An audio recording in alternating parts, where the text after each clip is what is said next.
truck was in the shop. We just got it out. My name's Kevin. I'm a solo driver with Crete Carrier, and you're watching The Joy of Trucking. I'm on the end of my 4-day home time.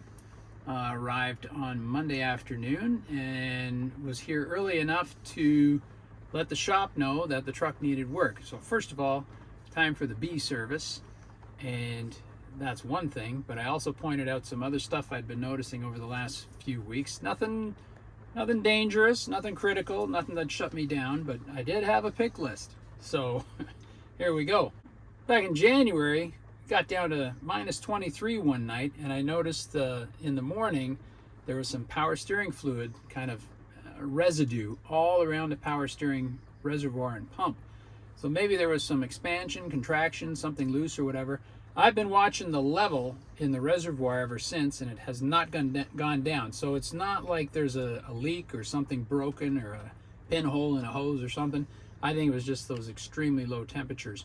But I mentioned it. It's worth them having a look just to be sure, you know. The little light over the workstation here next to the bunk has been burnt out for a few weeks. So they had to change that light. It's not like they could just change a bulb. They had to replace the whole unit. I noticed the fuel filter has been dirty for a very long time. The air filter, I'm hoping that improves the performance of the truck a little bit because she's a little slow. And I did have a problem with the hood strut. On the Kenworths, when you open the hood, there's a strut like an arm, and it kind of locks. That way, if you're working under the hood and the wind blows up, it doesn't slam the thing down on you.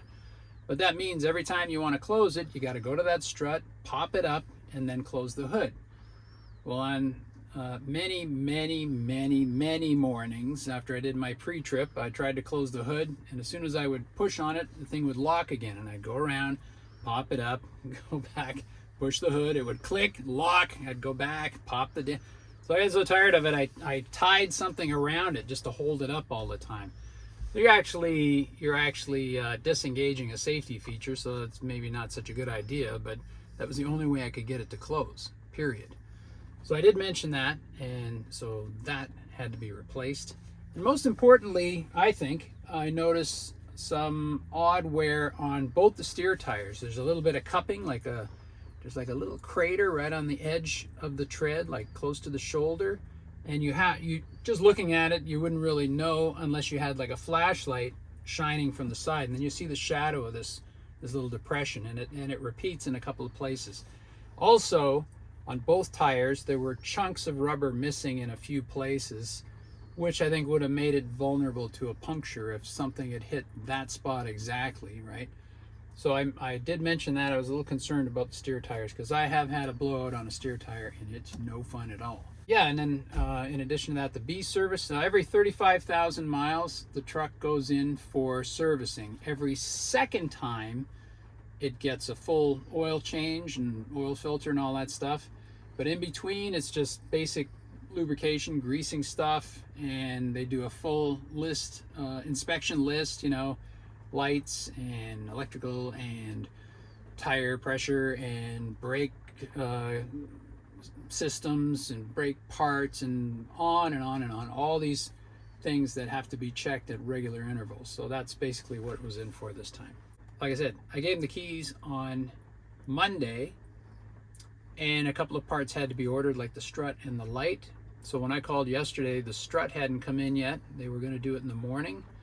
Okay, so we got here like 3 in the afternoon on Friday, and they do close at 4:30. So I just wanted to double check, make sure everything was done. They said the light, this light had just come in. They asked me to go get the truck and pull it up to the shop, and the guy would pop it in. It took 5 minutes, no problem.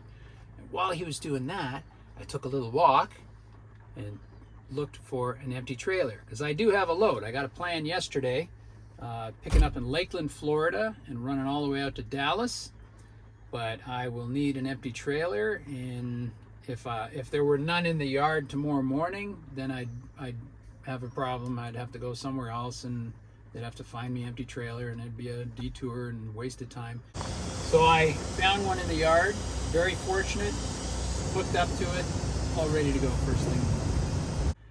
Because it's a very wide window for getting the load, like it's not an exact appointment time at 5 a.m. or something like that. I have until midnight tomorrow to pick up the load, which I will not do, but it does allow me to spend one more night at home in my own bed, because then I can come in early tomorrow morning and hop in the truck and away I go. Everything will be set and ready. All I have to do is load some food in here from the fridge and kiss my wife goodbye, and off we go. So I should be on my way before 6 a.m. tomorrow morning. That's my plan. I'm really glad that Crete does regular maintenance on all their equipment. It saves us a lot of time. We're not broken down on the side of the road very often. Even this trailer that I just hooked up to was just serviced this month. It's got a sticker there that tells you when it was done. And Crete does their trailers every 4 months, so they catch a lot of stuff before it goes bad. They're keeping up on maintenance, and taking good care of the equipment. Like I said, less time sitting on the side of the road waiting for a repair truck to come along. That's good. I'm more productive that way. All right, give us a thumbs up. Hope you like this video. Comments below. How is your home time, and how is your tractor? Is it in good shape? Are they taking good care of it? Are they taking good care of you? I want to know. So put the comments down below, hit the subscribe button, ring the notification bell, and we're going to see you down the road. Bye, guys. Hey, and don't forget, if you decide to drive for Crete, Schaefer, or Hunt, and our videos have been helpful to you, please remember to use our referral code SLOKEV, SLOKEV. We would be very, very grateful. Now have a great day. With love from Kevin and Tanya. Bye.